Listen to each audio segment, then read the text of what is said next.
I had to talk to someone. I told Barry everything. He thought I was certifiable, but when he heard about the manuscript, I had him.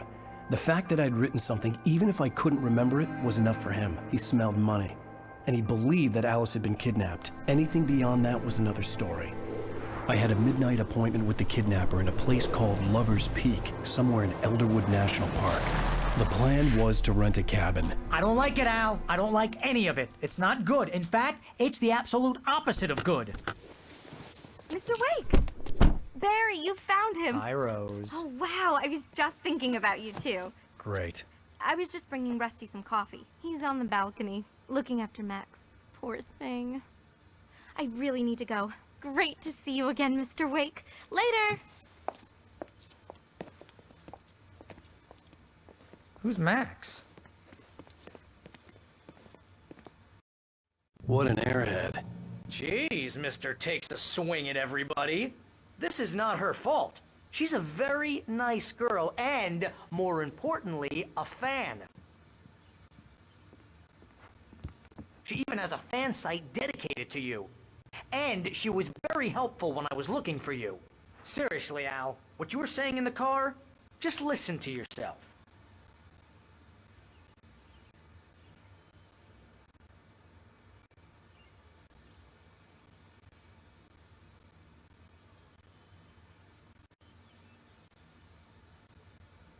What, you shot a guy and his body just disappeared? When was the last time you slept? What, are you high? Have you been drinking?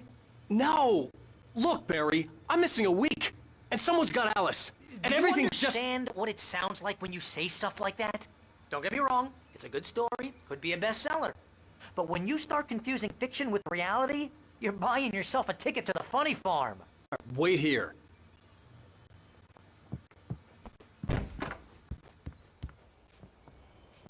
Easy there, boy. I'm almost done. Hey, Rusty, right? You rent cabins. Oh, Mr. Wake. I'd shake your hand, but mine are kind of full here. Actually, I'm sorry about this. Would you mind grabbing the registration form from the desk? It's just across from Bucktooth Charlie. Okay, sure. What happened? Crazy poachers. Max here got his foot caught in a trap. They're illegal to use here. Hell, you're not supposed to hunt within the park at all. But that doesn't stop some lowlifes. Hell, at least Max is gonna be okay. He got lucky. Max is still groggy from the shot I gave him, and I'd rather not leave him alone just yet. The form's on the desk across from the mammoth skeleton.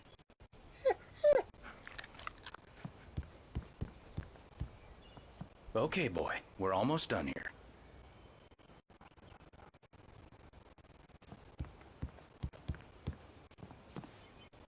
Seriously, Al, you can't just go and meet a kidnapper. Those situations always end up in disaster. You gotta talk to the cops. She's my wife, and it's my call. Can we talk about this later? No, this whole thing, listen, you hit your head. I mean, geez, Al, come on. You gotta understand how crazy all this sounds. If you're trying to pull a joke on me, freak me out, it's working. Ha ha, let's have a laugh on Barry. Well, you had me going there real funny, Al. You can quit it now.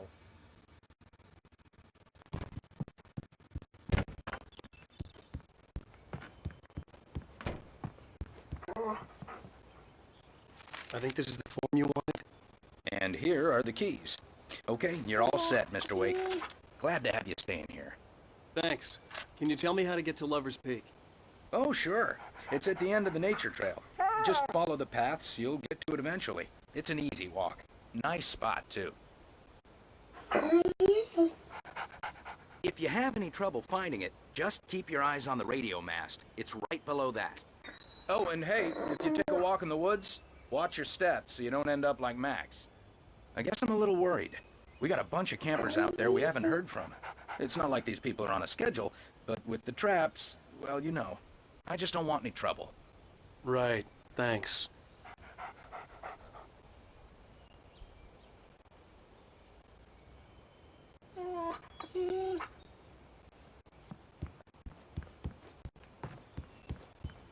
Look, Al, you're asking me to believe that you shot a dude who went poof into thin air, a guy who was bulletproof until you pointed a flashlight at him.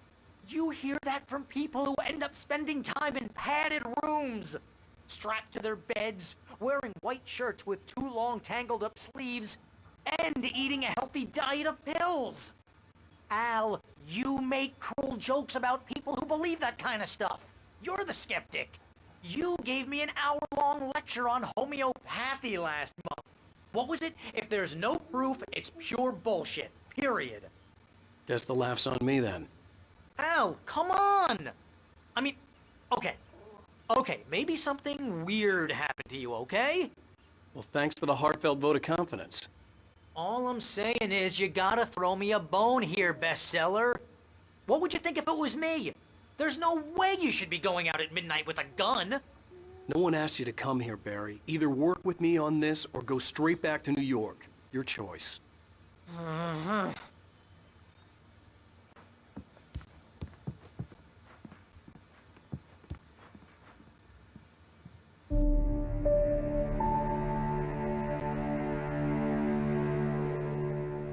That's just crazy talk, Al. Al? Al? We should go to the sheriff or call the FBI. Damn it, Barry! They'll kill her! This is not a goddamn debate, Barry. I'm going to Lover's Peak. He said to come alone. Okay then. I understand. You're my best friend and I'm worried that you're not right in the head. Tell me what to do to help and I'll do it. You stay here, and if I'm not back by morning, call the cavalry.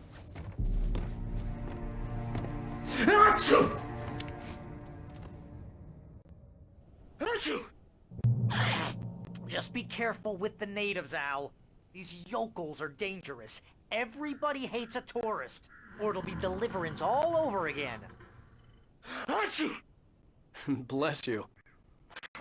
Oh, this place is trying to kill me. I'll bet there's mold in here, spores, poison ivy, God knows what.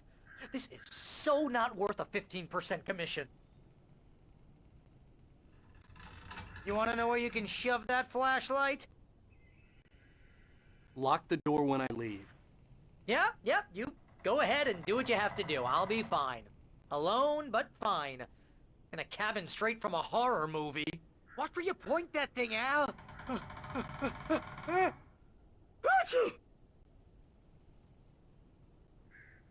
Stop it, Al! Stop it!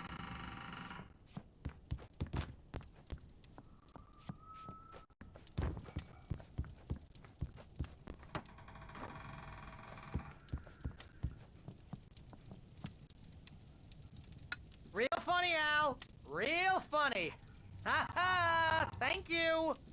I'll just sit here in the dark till you come back. Or until I get eaten by a grue.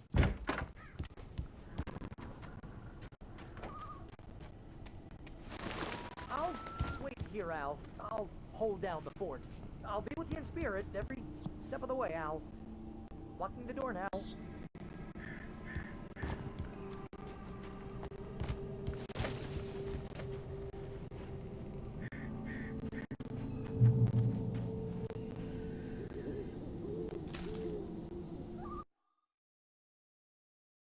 Barry had never gotten along with Alice, but he knew Alan loved her with an almost frightening intensity. And now something had happened to Alice. And here was Al armed with a gun and saying things people got put in padded cells for. It was as if his friend had experienced a massive psychotic episode and was now totally disconnected from reality. It scared the shit out of Barry.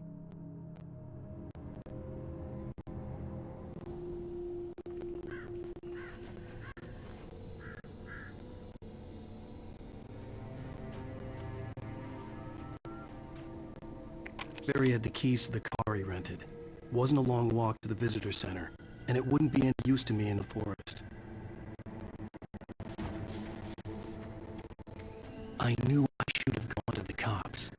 This wasn't the smartest thing I'd ever done, but I was still angry with Barry for trying to talk me out of it. These people had called me right in the sheriff's station. The cops wouldn't scare them, and they had Alice.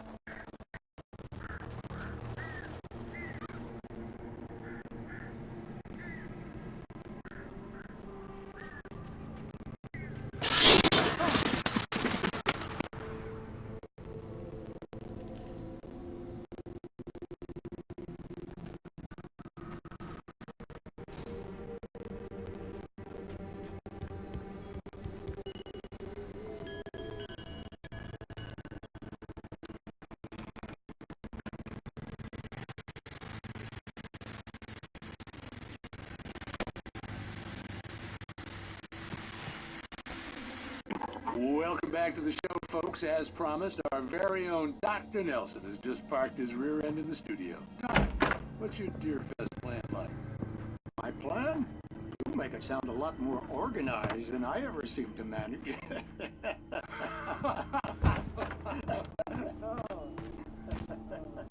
No plan, really.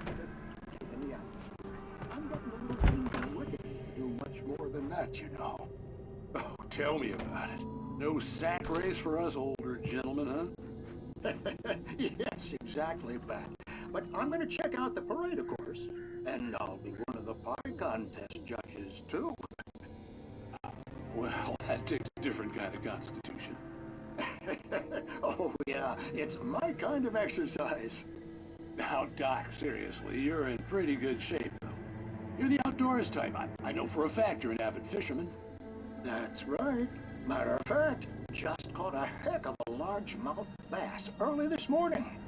But you're not taking part in the fisherman's school? No, not this year. See, Pat, I'm just not technically in.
Rose knew that Rusty was in love with her, and she liked him too. She liked him a lot. He taught her to dance, and life had certainly taught her the value of a man who was gentle. He treated her well, made her smile, made her feel good. But Rusty wasn't the prince of her dreams, and that tended to underline the unbearable truth. She was no closer to that Hollywood magic than he was.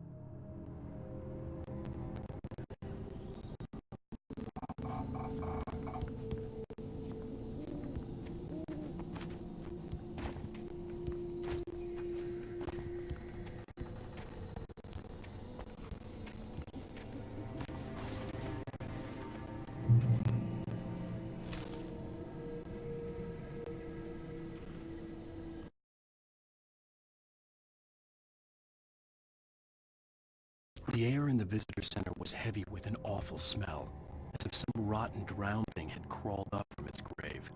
Rusty kept coughing blood. My eyes were drawn to the twisted shape of his broken leg. The attack had been vicious. Max whined in his cage. Rusty's eyes were wild with fear and terror. He gasped. "Mr. Wake, it happened just the way it was on that page."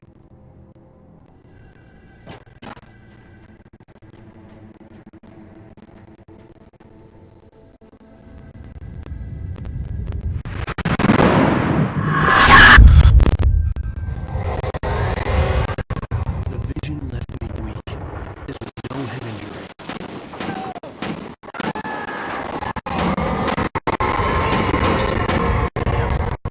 Rusty, hang on! I'm coming! Please!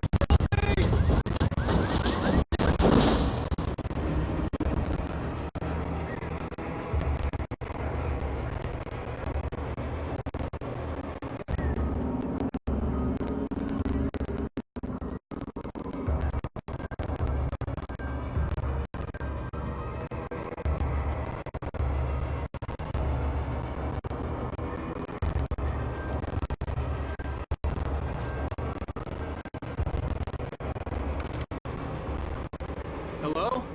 Back here! I'm back here! Hey, please help me!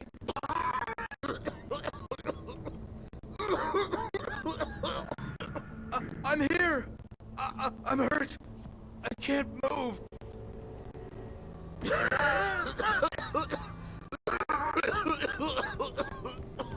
Please help me!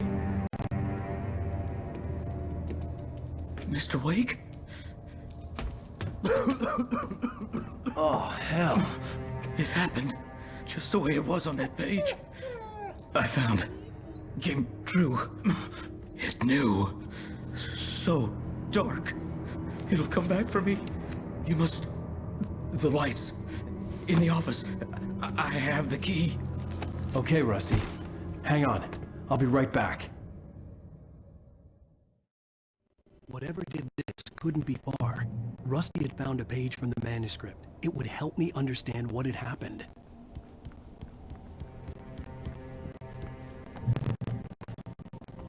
The only way to make sure that Rusty was safe was to get the power running and the lights back on.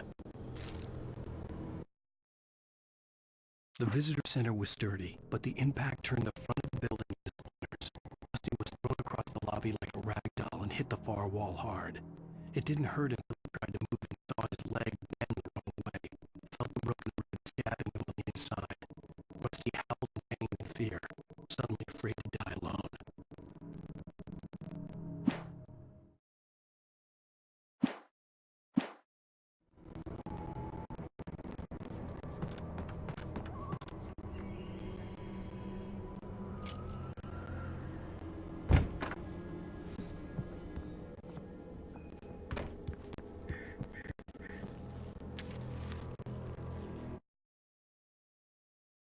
At the last instant, I changed direction and threw myself down. The axe splintered the trunk of a tree. I stumbled into the pool of bright light. My lungs burned. I was too exhausted to move. I tensed as I waited for the killing blow, but it never came. I raised my head. Nothing moved in the darkness beyond. For the moment, even in the cold light, I was safe.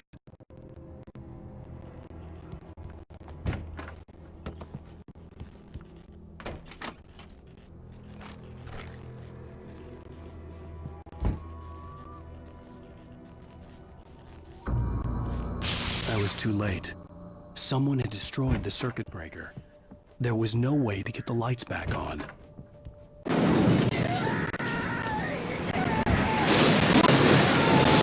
ground was covered with oily patches that looked like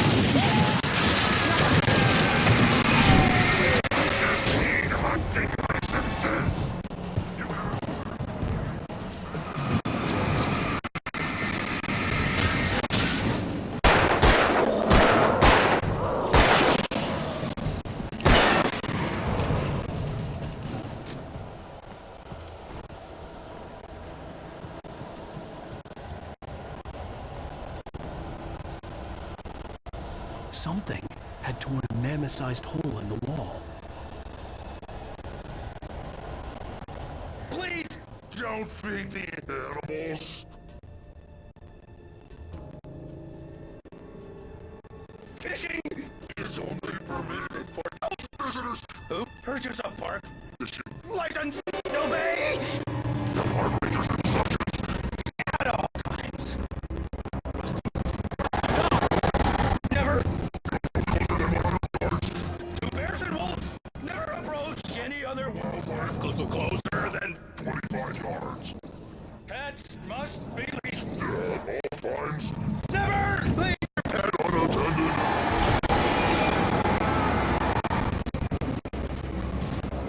It is Against the law. to remove any Natural objects. or historical artifacts from the park.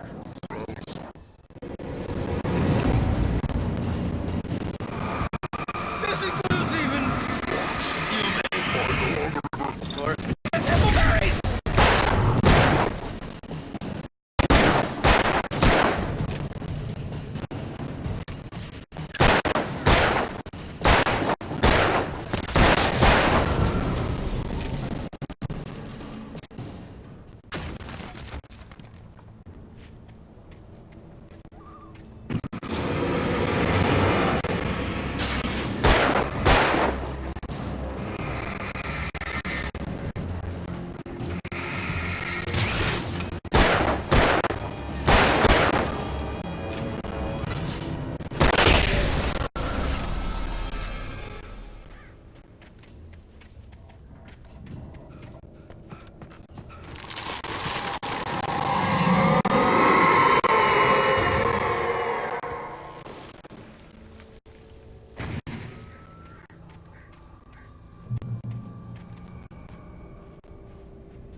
What the hell was that? I saw something. Forget about it, Barry. It's just me going crazy. Oh, jeez. Oh, jeez. You're not crazy. I wish you were crazy, but you're not crazy. Ow, be careful. Stay in the cabin. Don't open the door for anyone. I mean it.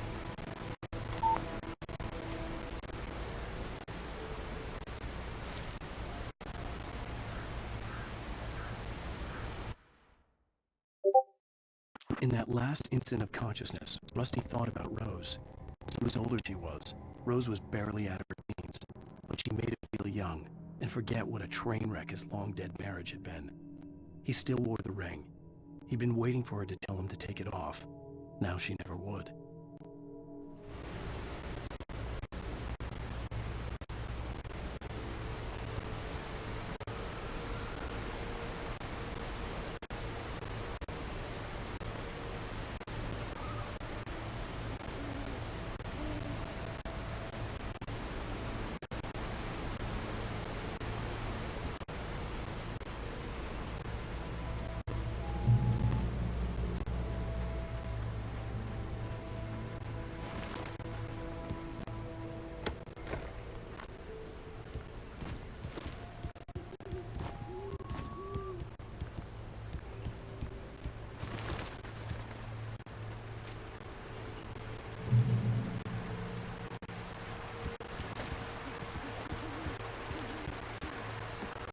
Lover's Peak was at the far end of the nature trail.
I turned the corner, afraid of what the flashlight's beam might reveal. Suddenly, a roughly painted symbol of a torch glowed in the light. Behind it, hidden by a rock, sat a battered metal trunk. It was here for a reason, packed with supplies, batteries, flares, ammo, things you need to make it through the darkness of the night. Something left behind by someone who knew what I knew, and more.